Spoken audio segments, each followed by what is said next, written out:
Not all vegetables are equal when it comes to how much food they actually produce. Some give you a pound or two all season. Others keep cranking out harvests week after week from midsummer until frost. If you want the biggest return on your garden time and space, these are the vegetables to plant. Zucchini is the undisputed king of productivity.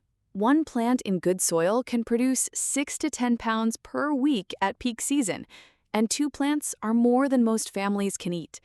The key is harvesting every 2 to 3 days. Let one grow to baseball bat size, and the plant shifts energy into seeds instead of new fruit. Indeterminate tomatoes like Sun Gold, Black Cherry, or Big Boy produce continuously from their first flush until frost kills the plant. Properly staked and pruned, one indeterminate tomato can yield 20 to 30 pounds in a season. That is a huge return from one plant.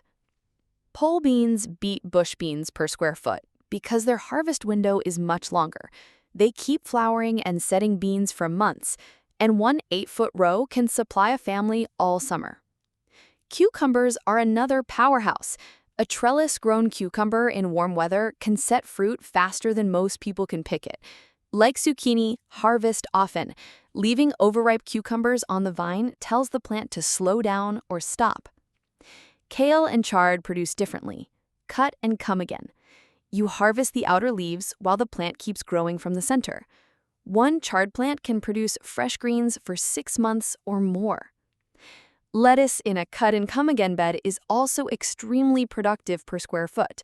Plant densely, harvest outer leaves, and the bed keeps producing for weeks. For root vegetables, beets and radishes offer strong production per square foot with fast turnover. Radishes can be ready in 3 weeks, pulled, and replanted immediately. The common thread is simple. Harvest regularly. Most high-producing vegetables increase output when picked often. Do not let anything go to seed unless you mean to, because that usually shuts production down. Which high-producing vegetables are in your garden this year? Share in the comments, like if this gave you new ideas, and subscribe for more practical ways to get the most from your garden space. See you Tuesday for a deep dive on indeterminate tomato varieties.